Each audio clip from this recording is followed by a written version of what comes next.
Welcome to The Profitable Web Designer, a podcast for web designers who want to work less and make more money. I'm your host, Shannon Mattern, founder of the Web Designer Academy, where we've helped hundreds of web designers stop undercharging, overworking, and create profitable, sustainable web design businesses.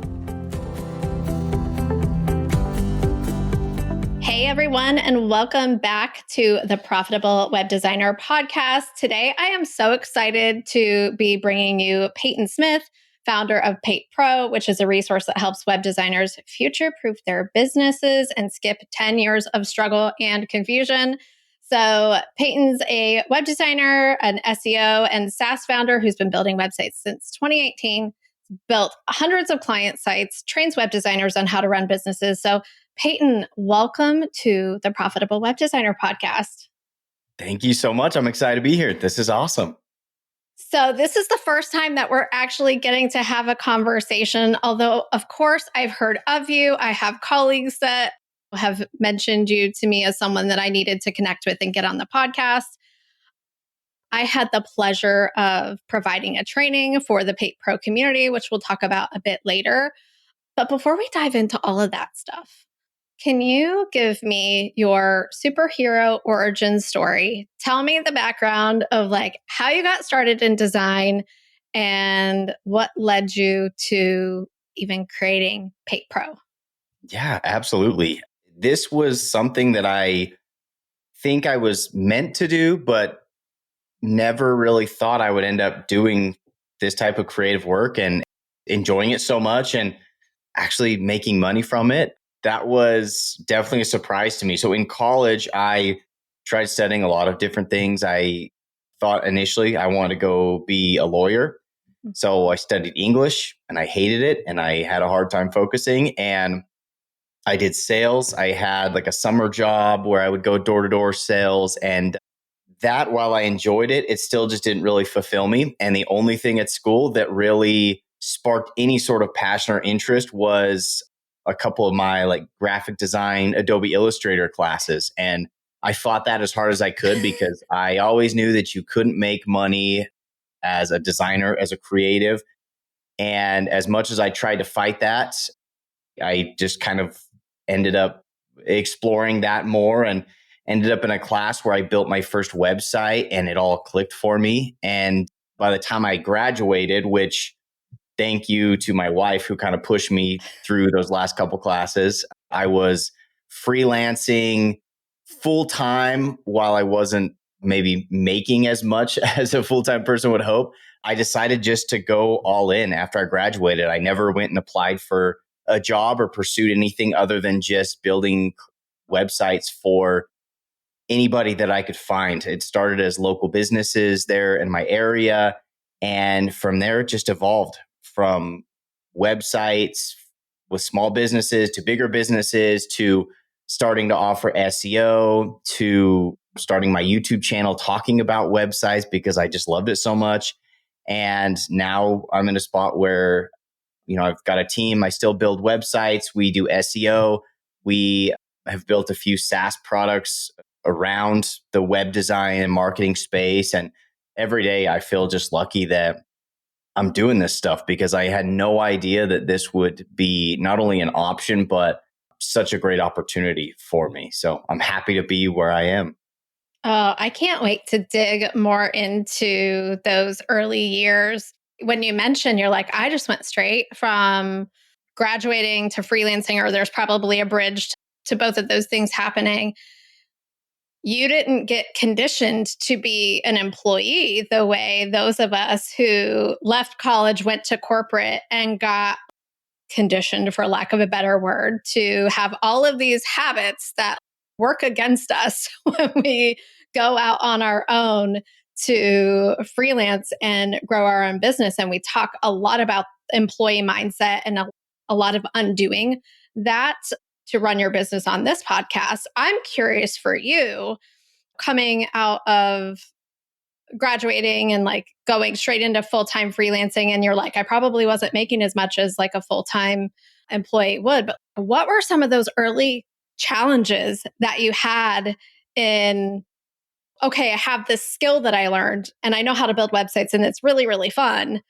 what were some of the challenges in turning that into like, okay, like the money I'm making is actually worth it and this is profitable and sustainable and like supporting me? Yeah.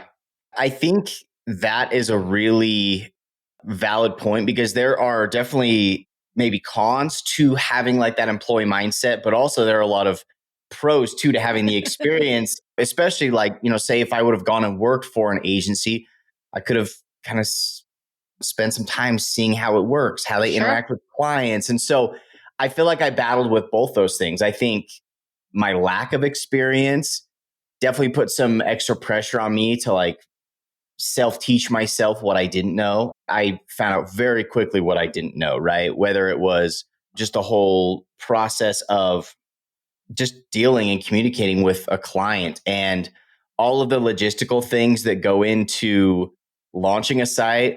One of my first sites, it went great. It looked great. And when we went to connect it, it shut down their emails, their calendar. I messed up the DNS settings. And so things like that happened because I just didn't have the experience, but I learned really quickly, right? So that extra pressure for me, I feel like helped. I think it accelerated my learning because I made so many mistakes in the first year that I just told myself I would never make those again. But there is a lot of learning as well, just as far as managing your own schedule and focusing on the right things. I think one thing that was really easy to fall into early on was focusing on like the creative, spending too much time on the homepage of this client website. And I was really spending time on things that they didn't really care about, but I was Yeah. just avoiding doing the real work, which was the sales calls and prospecting and things. And so that was all kind of stuff that I had to figure out the hard way, but it did speed that process up, which thankfully got me to a place where I either figured those things out or was able to connect with people or hire people that did know how those things were supposed to work.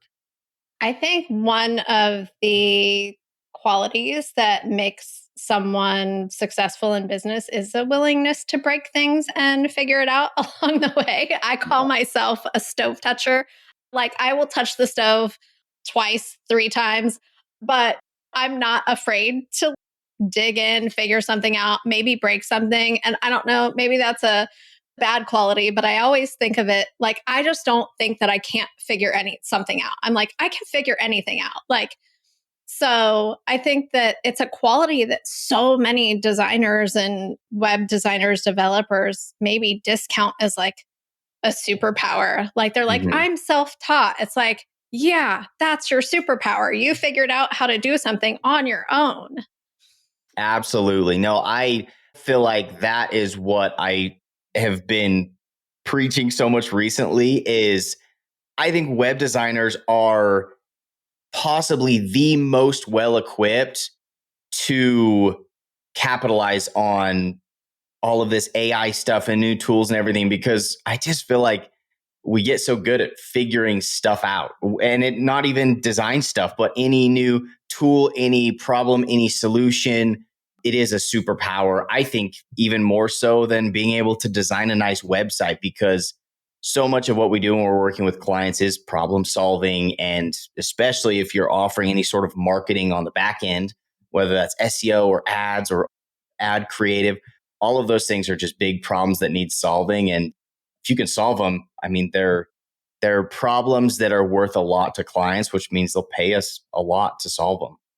Yeah, let's talk about that because I think the thing that I'm always shouting from the rooftops here at the Profitable Web Designer is that you're not selling websites, you're not selling deliverables, you're not selling logos, branding, all of that. You're not selling the number of pages, you're selling outcomes and results and those types of things. And so I hear from a lot of people who are trying to make that shift, but they're like still thinking, they're worried because they're like, well, if someone can just go into Chat GPT or AI and spin up a website, like where is my value here? And I'm so curious, like what you're hearing in your community and what's your take on that? Yeah. There are a few things that put me at ease with all of this AI stuff. I think the first is the majority of the clients that I work with, even today, can't figure out, how to work their Gmail, let alone build a website on their own. And I mean that with lots of love because I Yep. really appreciate my clients. But a lot of times people aren't hiring us because we can build a pretty website. They're hiring us because they don't want to figure it out. They are Yes. too bogged down by running their business. Oftentimes they are struggling or they're overworked or underpaid, or like there's just so much going on with running a business that they appreciate having somebody that they can trust to manage all of that. So with that said, with all of the AI stuff, at least for the time being, it's really only benefiting us as designers. It's Mm-hmm. speeding up our processes. It's making it easier for us to explore ideas and everything down to the communication and organization and project management. All those things get easier for us. Yeah. But I still think we're a long way out from clients replacing us. Even if tomorrow AI could do it all seamlessly, I just think it takes a while for clients to adopt that. Now, there also is another side of that, which is there is going to reach a point where somebody can press a button and it's going to build them the perfect website that is optimized for conversions, and it takes into account analytics and competitors and all these different things. And like, I do think that's inevitable, but I still just think that there are problems that need to be solved by humans that our clients are going to hire us for. A client that I was just speaking with this morning, we've been trying to help him figure out his two different Google business profiles and how to get those merged and his reviews together, and helping him put together an internal process for asking for reviews so we can display them on his website. And there's just so much value that we can add in lots of different ways that even if AI can do it, I just don't think there's going to be one seamless, easy way for our clients to do it. And so I feel encouraged by that. But I guess the one other thing I will say is, as designers, we can't just kind of sit around and keep expecting what we're doing now to work tomorrow or next year. I think we have to look for new ways to add value, whether that's new services, or one thing that we're working on right now is helping our clients all set up kind of their AI chatbots on their website, and looking for ways just to bring more value to our clients so they feel like they can't live without us. I love that. And it makes me think of back when page builders were kind of clunky in the beginning, and then they got better and better and better. And that was the same thing. Like, well, why would someone hire me when they can just DIY? And it's like, because they don't want to. Mhm. Your best clients that are going to pay the most and be the best clients, like they don't even want to be messing with it. They have way more important things to be doing than Yeah. messing around with their website. And I love how you're looking at what other ways can we add value and like be indispensable to our current clients. And it's about trust and building relationships and all of those things too. So, yeah, so good. Tell me about your pricing evolution. When you first started freelancing, what was your pricing like? How has that evolved over time? Yeah, I think like most people, when I first started building sites, I was building them all in Wix, WordPress, trying Mhm. to find my footing in those. I think my first website I sold for $800, and it was, like a 20 page, took several months. And I still thought that was awesome. And that is also a great place to start, right? I very quickly realized that that wasn't sustainable. And so by probably my third or fourth website, I think I was charging 2 to 3 grand, which seemed like a more of a sweet spot. Clients seemed a bit easier to work with. They trusted me more. Over the years, I have sold websites for all different rates, and each one comes with its own struggles and also benefits. So the biggest website that we ever built was when I had a couple designers on board with me to help. It was a $75,000 website, and I was extremely excited to sign that client, and I underestimated how much work it was going to be. And so that one ended up being as profitable for me as, a $10,000 or $15,000 website. And so I continued to try to find that sweet spot for me. And I would say I probably am the most excited about websites that fall in that like $5,000 to $15,000 range that aren't so much work. That's not too much custom integrations, custom tools, calculators built into the site. That price range has been really great for me. And I even as of late have enjoyed more kind of going towards that lower end of, hey, I like working with local businesses that maybe have a few different locations. It's not your cupcake shop startup that doesn't have budget. It's maybe a dental practice that has a few locations, and we can build them a $6,000 or $7,000 website, roll that into some SEO work. That seems to be just such a great spot because they're easy to work with. They have reasonable expectations typically. So that's kind of been my bread and butter recently. And that's not to say that that's the perfect solution for everybody, but that's kind of where I'm at right now. And I really enjoy how profitable it is. It's something that I can do on my own or with one extra designer. It works really well. That's so interesting because we just did a study.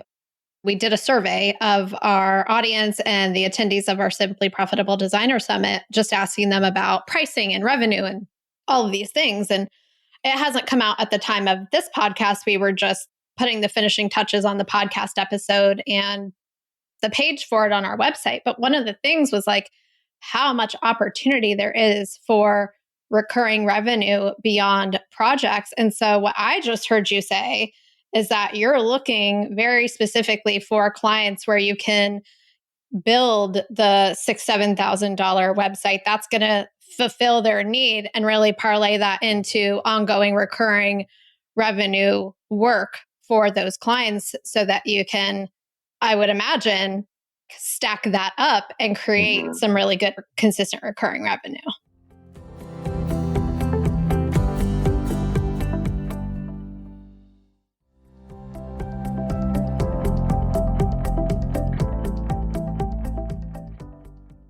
Absolutely. And the line that I use in every sales call is, I don't want you to spend all of your marketing budget on a website. I want us to be able to find a reasonable price for the website so you've got budget for SEO and ads, because that's where you're going to see the biggest return.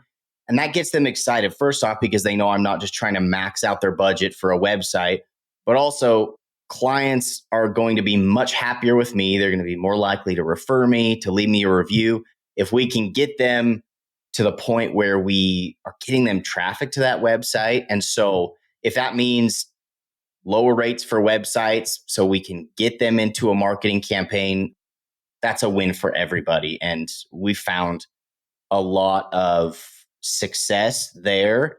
And I think clients appreciate it too, because we're genuinely looking for ways to help them succeed with as small a budget as possible.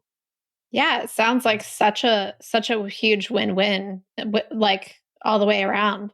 So you mentioned earlier that you started a YouTube channel. You were just really excited to talk about all of the things that you were doing and learning. Tell me more about your journey into like, oh, I'm not just learning all of these things for myself. I want to share what I'm learning with others and what that evolution has looked like. Yeah, there were a few creators that inspired me early on. And I was so grateful for their content on YouTube because I just felt very alone when I was starting. I didn't know anybody else that was doing what I do. I would tell people kind of what I was doing for work, and I think people thought it was weird or didn't really understand what it meant. Like I build websites, but if I explained anything beyond that, it was foreign to people. And I think that really early on kind of started to eat at me because I just felt alone. So yeah, I would look to YouTube, watch those videos, and I thought, man, like this is really cool, or this is a cool opportunity for me to share every lesson that I learned. Like, why not? Let's just see what happens. Like, it started off as just like very unprofessional, unscripted videos. It's so funny to watch back on those early videos, but really quickly, like I got some not only good feedback, but I was getting connected with other people that were like, hey, like I'm doing the same thing. I just started my business, or I'm a few years into my business and this helped me. And I really fed off of that kind of online community of people that knew what I was going through. So that's how it started. And then, like anything, as it grew, I started to realize the potential to monetize it. And so I started putting together, a couple different program ideas. And in fact, the first thing that I ever sold to my YouTube channel was an SEO course, because that was the most important, profitable part of my business at the time. Like, that was where I was making the most money. And so I was started teaching web designers how to do and offer SEO. And then that, of course, has kind of snowballed into lots of different like one-off programs, mini courses. And then now where we are is we've just rolled all of that into one thing, which is my community, PaitPro. And I don't know, my least profitable thing that I do in my work, and it's the most fulfilling, which is a good combination. It's awesome to connect with people in that community. I still love, I hope that there are times that I help. There are a lot of times where I'm learning from other people in the community. We're passing work between one another. We're sharing ideas. So that now where that community is has made all of the YouTube content worth it for me. It's really helped kind of build that community around me that I didn't have when I started. And I kind of hope that it can be that for people that are starting today. My experience is so similar too, because I worked at a day job in marketing and communications, and I learned a little bit in college, but mostly on the job just to like be able to do my job. They're like, hey, we need a website. And I'm like, I'll figure out how to do that. And so that's kind of where I started. And then I was like, I don't want to work at this corporate job for the rest of my life. What am I doing? Like, this cannot be what this is for the rest of my life. And I was like, started really exploring what else I could possibly do. Got an opportunity to build a website for one of our vendors. And so that kind of led me into like, oh, I need to even do more research to figure out how to do things. Mm-hmm. Probably watch some of your videos at some point. I was like just consuming all of the content that I could to figure out like how to build the websites I needed to build for my clients. And then came across Pat Flynn, as I'm sure all of us have who started our businesses in the mid 2010s, whatever, it was like 2015, 16. And when he was like, yeah, so I earn affiliate. He used to do these income reports and he would talk about how he earns affiliate commissions from teaching people how to set up their blog. And I'm like, wait a minute. You mean all of this content that I have been finding online where people are telling me step by step exactly how to do something? When I buy the thing, they're making money. They're not just doing it out of like the goodness of their hearts. That is brilliant. And I could do that because nobody is teaching women specifically how to build websites. This was like pre-Squarespace days. So I was like, I'm going to create the tutorials and training that women solopreneurs, web designers would want to do. And I got started that way too. And the same thing that you're saying about, I felt very alone. Nobody understood why I would not want this executive role at this company, this marketing executive role, why I would leave that to like go build websites and whatever. And it felt very lonely. And I was like, okay, well, I'm blazing the trail, just like it sounds like you were blazing the trail too. I'm like, I'm out ahead. I'm learning. I'm trying a lot of things. I'm going to teach other people what I'm doing. I'm going to do some tutorials for affiliate marketing. And I was able to almost replace my day job salary just from doing that. And then adding the freelance stuff on the side. And I was able to quit what ended up being a 6-figure day job by the time I left with 50% freelance work and 50% like just teaching other people how to do what I was doing. And I'm like, how is this my life? And then you realize like, oh, I'm really helping other people live this dream life that I am living too. And so when you said it's like one of the most fulfilling things that you do is to like give back to this designer community, I feel the same way where I'm like being able to run my own business and not be an employee of a corporation where I have 2 weeks off a year and I have to ask for permission to do the things I want to do with my life and be told where to be and what to wear and how to act and how to be. And now I have total freedom. I'm like, I can't not help other people have Mhm. that. And I feel like what you just said is that. Like, Yeah. so Yeah. yeah. I totally agree with you. And I think that you start to kind of calculate impact. And that was one thing that I started to realize really fast is my impact, while I still think is great working with a single client, it was really cool to create something that could impact multiple people at once. And so Mm-hmm. with that opportunity to be able to impact a lot of people, certainly there are opportunities to monetize that as well, right? Yeah. And so I just started to kind of figure that out. And I'm like, hey, this is so cool. Like I can put out a single piece of content or a single course or make a single recommendation, and it can make a difference for a lot of different people.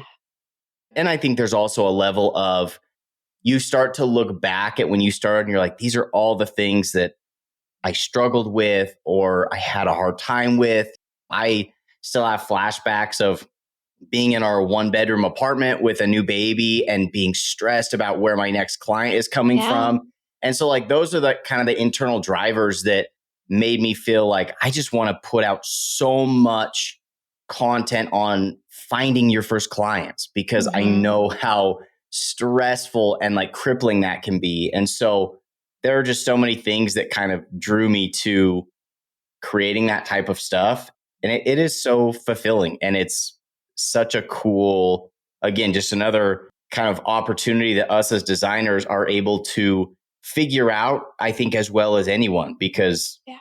one of my favorite parts about my job is designing my thumbnails, is coming up with creative titles, is crafting a perfect script. That's all stuff that plays right into my kind of creative part of my brain. And it's so fun.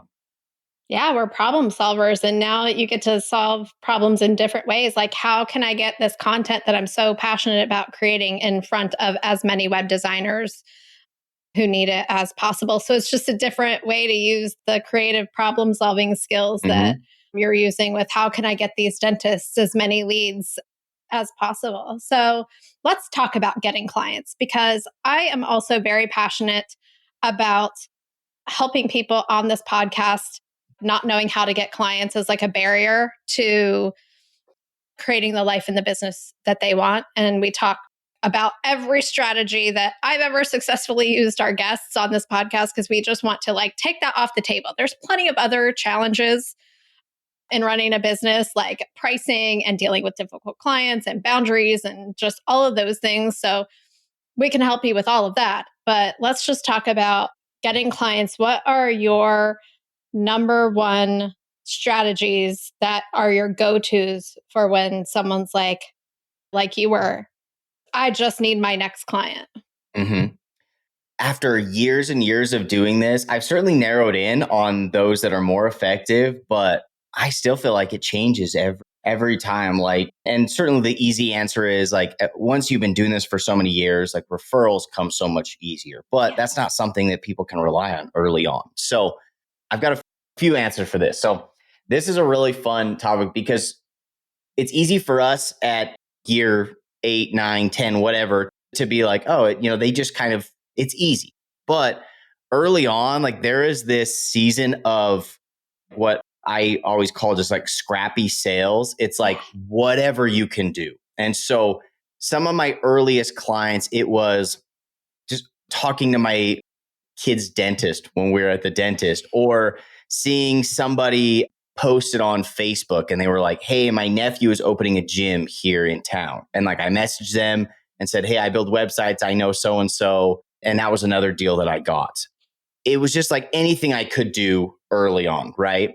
And then as time went on, SEO became much more of like an essential part of my strategy, right? Like I started ranking on the maps for Idaho Falls web designer, Pocatello SEO expert, like these different cities. That became really huge. And then as my content continued to grow, even though I wasn't making videos like trying to get clients, people would just message me because I think they started to perceive me as an expert, right? Mm-hmm. So that now I feel like is probably the most consistent is just people seeing my content. I wanted to do an experiment on this because it wasn't fair to me to like tell people that was my best strategy because I've been creating content on YouTube for years and years and years. It's not something that somebody can grow overnight, but I still felt like YouTube was such a massive opportunity because niche content is still so untapped, right? So inside actually a recent program that I created called the Solo Agency Blueprint, we just added it in as part of my PaitPro community. But in that training, what I did is I chose a niche, which my niche was I want to build websites for pest control companies. And so what I did is I set up a one-page lander, best pest marketing, and then I created a brand new YouTube channel and I put out, I think, 3 videos. And what I did is I made very like specific titles. It was like how to create the perfect pest control website or 10 pest control website examples to help you get more customers. Like those were the titles of my videos. And then in those, I just did a screen recording and like walked them through one of the pest control websites I had built for a client. And with no subscribers on that YouTube channel, I think it took just a little over 2 weeks before I started getting my first leads. Mm-hmm. The videos only had like 60 views, 130 views, like nothing huge, but they were so specific. And then I just had a strong call to action that they started, I was getting stuff booked on my Calendly. And so then I expanded that little like trial that I was doing. And I started reaching out to other YouTubers that create content for pest control companies, not like websites or anything, just like, hey, here's how to manage the finances of your pest control business. And I just reached out and said, hey, like if you would mention my pest control websites in your next video, I'll give you a 30% kickback of everybody that signs up. And I made a custom landing page and they posted their next video a few weeks later and I got more leads. And I'm like, man, so YouTube, even with no following, is such a huge opportunity. So that long story is to say, if I was to start from scratch right now, aside from the scrappy stuff, the opening your mouth, talking to people in your circle, the first thing I would do is start creating really niche content on YouTube because that content lives forever and it works. It drives leads. I find that so fascinating. And the thing that is so, I don't know, refreshing about that strategy is that you aren't like, and I'm making a YouTube video every single day about pest control. Like the grind that people find themselves when they're like, I need to be on Instagram and I need to be, content that just like disappears down the feed and all of those things that are like the number one things our audience tells me, like, oh, I should be doing more marketing, but I just hate Instagram. I'm like, why is that the only place that you would ever do marketing? I'm like, then don't do it there. And yeah, we talk about like in the early days, it's like everyone's like, I feel like I'm just throwing spaghetti at the wall to see what sticks. And I'm like, yeah, keep doing that because that's Yeah. really what it is in the beginning. You're doing it right. Keep doing that. That will create momentum. Like do that alongside testing out some things like what you just shared. So Solo Agency Blueprint is inside your PaitPro membership. Can you tell us more about PaitPro and what people can find when they get in there and how it works and all of the things? Yeah. So we literally just this week, we changed it. It used to be kind of a recurring membership and it just had individual trainings like the training that you provided for us. So we have experts come in and talk about a specific topic. It's got resources, templates, a few different things like that. But I felt like all of these different programs were starting to get like, they were so spread out that I get on a call with somebody and they would ask what was best for them. And I'm like, oh, you kind of like a little bit of this one and a little bit of that one. And so we just rolled it all up into PaitPro. So now it's just a one-time bundle payment. And so in there, you get all of those trainings, all of the resources and downloads. There are a few standalone programs in there that are like full courses, several hours long. So there's the Solo Agency Blueprint, which is my most recent program. There's web design sales mastery, which is like my original how to get clients program. And then I think a month ago, we just launched a new starter series, which is like, it's basically, I think, 5 lessons on getting started from scratch. So building your portfolio, positioning and niche, getting clients, that type of stuff. So we rolled it all up into one, and you just get lifetime access to everything. That whole program, like, it's so fun because now with where it's at, I'm just like, what do people need? Like, if there's a specific topic or training, we can put it in there. But one pain that I was feeling just these last couple of months is I'm like, oh, I have so many subscriptions and I'm paying so much every month. And so I just had my team start reaching out to like all the tools I use to get special discounts for our members. So now it's like you can save 20% on the tools you're using. And so we try to do some of that as well, just whatever we can to kind of make the process easier. And I still think we've got a long way to go. We want to do more trainings, more courses, more resources, but it's a fun place to kind of hang out and get to know other designers like me. Yeah, I was taking a look at all of the incredible testimonials on the page, and I was like, oh, like I know a couple of the people who have like left a testimonial on there, and you have such good people in there that are just really engaged just in the whole designer community as a whole. So why not give ourselves all of the best resources, education, and tools that we can so that you don't have to be a stove toucher like me and figure it all out on your own? And I think about those early years where I didn't even know that there were business coaches or mentors or people out there like that would help me with the business side of the business. I was like, sweet, there's all these tutorials and everything to help me learn how to build a website and do all the technical things that I want to learn. I didn't realize there were people out there helping people with their businesses. And I was just like, let me take every hard road, have every hard experience, do it all the wrong way. And of course, I've parlayed that into what we do here and helping other people, women web designers specifically, like with the challenges that I experience. But there are people like Payton who have gathered all of those winning strategies together in one place for you and want to shortcut your success and help you stop leaving time and money on the table. And everything that you've put together in PaitPro to help people really have the impact that they want to have for their clients and on their life. It's an incredible set of resources, you guys. So definitely go check that out. It's paitpro.com. That's PaitPro.com. So yeah, it's really a great resource. And so I have just a couple more questions for you before we wrap up. Okay. And the first one is, what belief about yourself did you have to change to get to where you are today? This business has taught me a lot about myself.